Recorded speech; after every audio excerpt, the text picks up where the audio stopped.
मेरे मुल्क को सलामत रखे अल्लाह, पाकिस्तान को क़यामत सलामत रखे। पाकिस्तान जिंदाबाद। और जो नसीब में आए वो होगा इंशाअल्लाह। अल्लाह से राज़ी, अल्लाह हमसे राज़ी है। इमरान खान की गिरफ्तारी का सुन के आपको कैसा महसूस हुआ था पहली टाइम?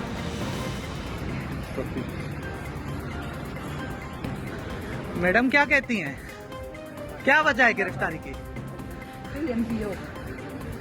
क्या आपने वैसा क्या जुर्म किया है? उनको पता हो गया, पता चलेगा।